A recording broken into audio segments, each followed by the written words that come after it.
One of the biggest plays of the game was PJ Tucker's grabbing an offensive rebound at the again the and one that brought us back into the game, kept us alive really. But in the middle of all of that, he got to Embiid and kind of yelled at him. Pretty much, I think it was a way to rejuvenate him. But I think he said after the game it was more about like when you were like aggressive down low, no one can guard you. I know from experience that nobody can guard him, and I wanted him to know that and kind of get that, get that back because we needed him at the end of the game. But there's a quote that I saw on Twitter that's been floating around from PJ Tucker. Quote, "That's why I don't get paid enough. People don't understand that I'm a social worker and an NBA role player." It's an amazing quote, and just tells you so much about everything we've talked about. Having the meeting Saturday, getting real with each other, and talking to Embiid, the Paul Reed thing the other day. But what do you guys think? Do you guys think PJ Tucker is underappreciated? Well, it depends on who you're speaking with. I mean, some of the average fans would say no. People that have been in the locker room will say yes. Because you can tell the difference between last year and this year in this team. Absolutely. It's very evident. We've had some games this year that we would have lost last year. So it is a difference. It's the value of a guy sometimes is put into statistics only, but a leadership, a locker room presence, being able to speak and motivate teammates. Coach Brown used to always tell me the best way to get to players or the best way to motivate them or for guys to understand is for them to hear it from their teammates.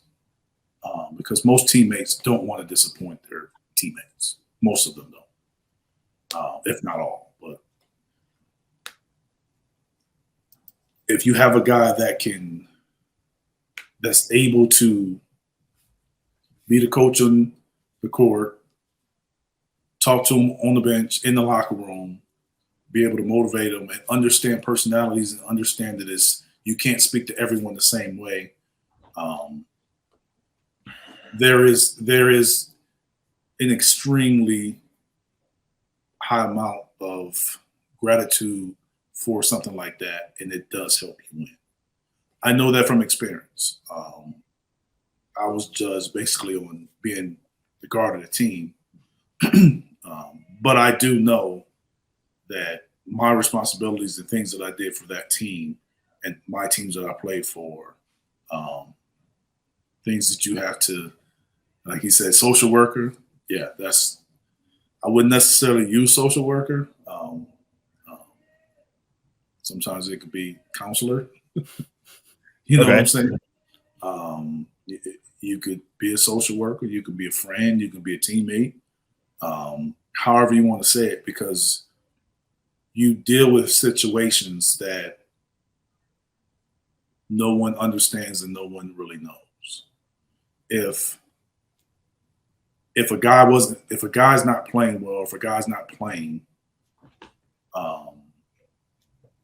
that I felt that responsibility fell on me to help him, help the team handle that. Get through it. Guys have disagreements. Guy have a disagreement with the coach. Guy have a disagreement with assistant coach. Guys being late. Guys showing up, messing around in practice. Guys aren't paying attention to adjustments that are being made. In the huddle.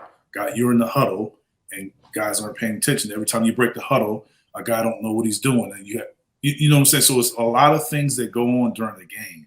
And I just gave you a few examples of handling that and how handling that matters.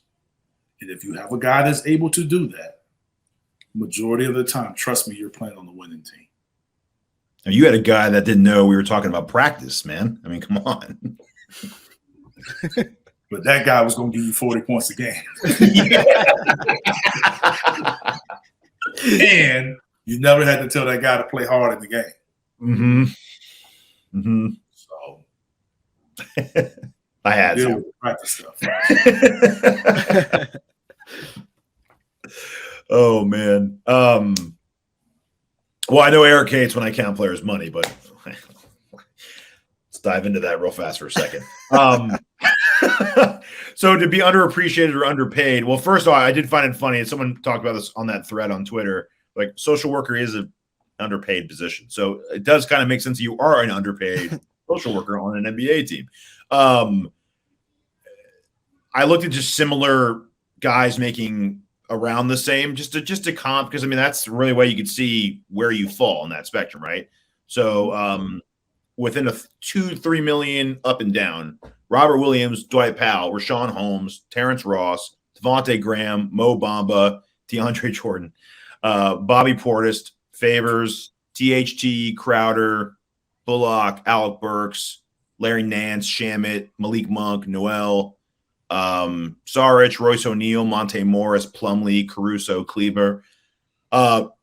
Pretty comparable. You have guys like Finney Smith, Hart, Gary Harris, Pat Bev, McDermott, Kennard making about 4 more.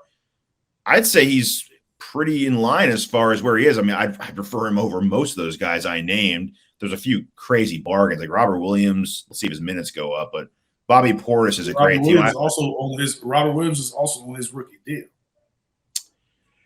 I thought, is he though? I thought he extended. Because I saw his next 12, 13, 14 for the next like 3 years. That must have been an extension, right? He's a younger guy if he's not on his rookie deal. He's on his first rookie extension, right?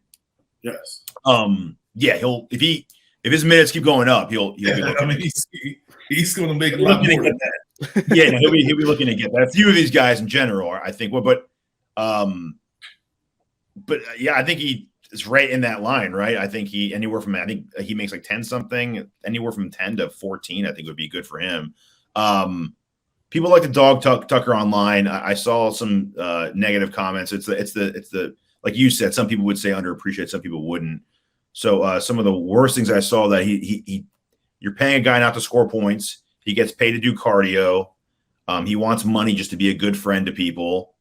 I think I saw someone call him a glorified Peloton instructor, which actually that was funny. It's a stupid comment, but it's funny. And then they called him someone called him Udonis Haslem, but with playing time. That's all. Bottom line is, I mean, those are all funny, but they don't have any substance. Yeah.